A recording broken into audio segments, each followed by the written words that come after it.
Huge news if you're a Falcons fan and Patriots fan. Matthew Judon got traded to the Falcons last night.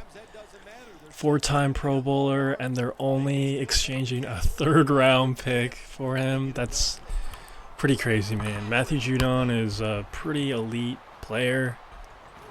2021, he had 12.5 sacks with the Pats. A year later, he had 15 and a half. This guy is a stud pass rusher. This is a big get for the Falcons and that defense as a whole.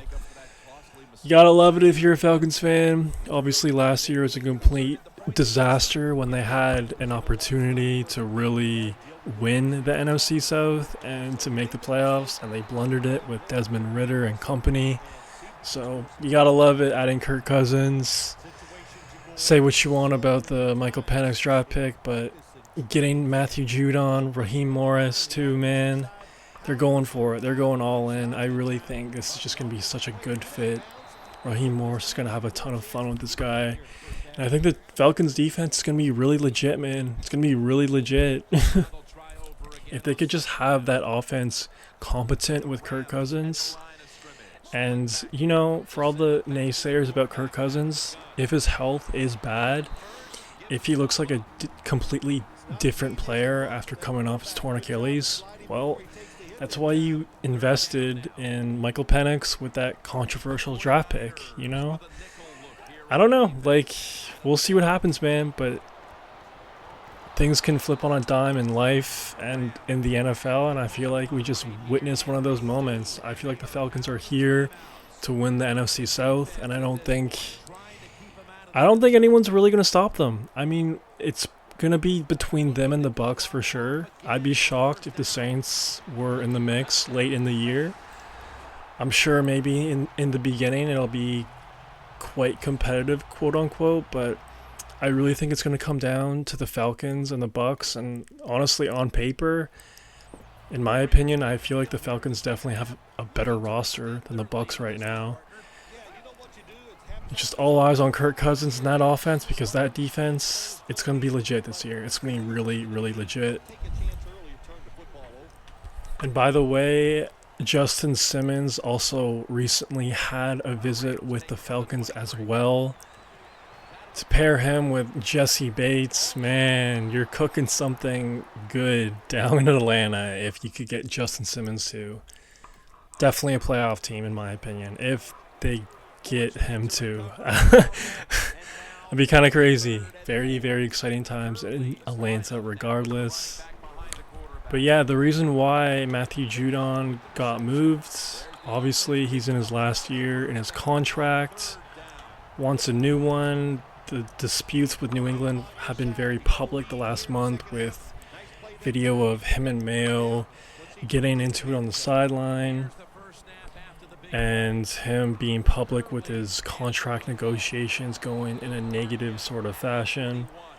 Right now he's scheduled to earn $6.5 million in base. Apparently the Patriots made a contract offer to him, but obviously Judon did not like it. And yeah, I really don't know why the Patriots just didn't play him. You know, it's not like you have a lot of stars on that team. It's not like you're competing right now. It's not like you're tight for money or anything.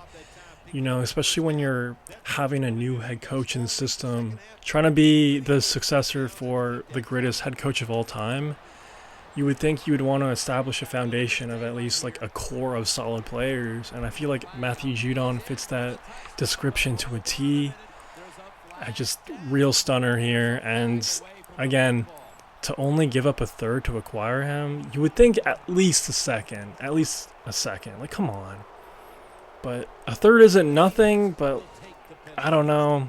That's kind of crazy. Maybe a third and a fourth, but just a third round draft pick?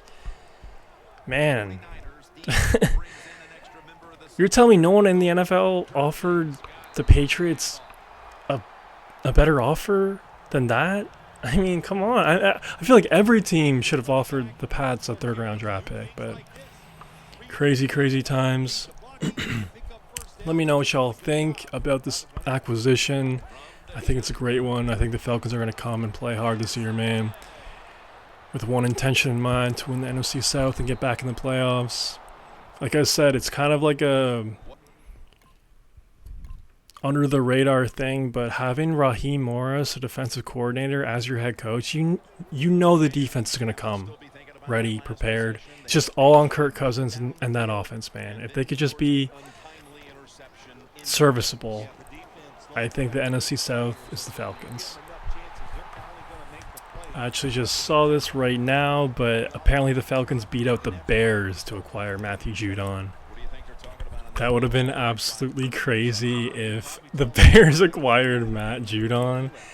Wow. I mean, I don't want to say super team or dream team, shout out 2010 Eagles, but wow. That would have been crazy. I mean, like, that would be the greatest team ever for a rookie quarterback. Like, seriously, that would have been crazy, but yeah. Regardless, the Falcons beat out the Bears. I know that several teams were interested, so again, good for the Falcons.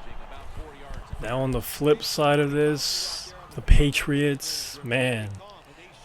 Gerard Mayo definitely making a hell of a first impression. There was a report earlier in the week that apparently the Patriots are live all throughout practice, meaning they're not going easy. They're tackling to the ground, and various beat reporters have even said like it's been decades since they've seen this type of physicality and just overall aggressiveness this early in training camp.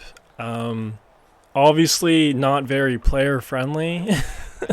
No one really wants to be going this hard this early on, but you know, Gerard Mayo, he's trying to go against the grain, trying to go against Bill Belichick, and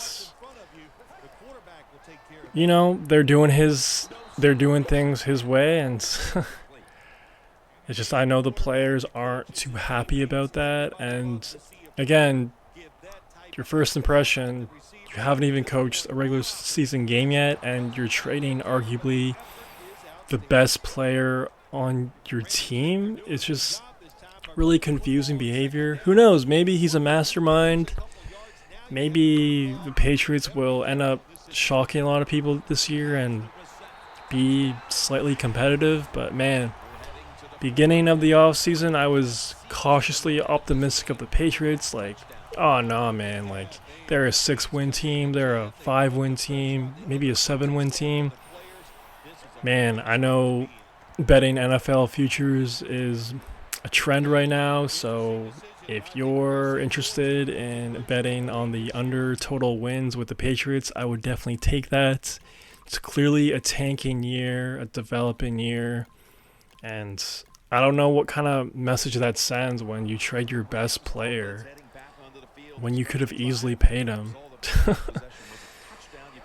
I don't know, man. Dark times in New England, but I guess it's the balance of the universe. 20 years of success. I feel like their Stone Age has officially arrived. So let me know what y'all think about the trade, about the Patriots, about the Falcons. Will they win the NFC South? How will the Pats do this year? Let me know. That's all I got for right now. Peace.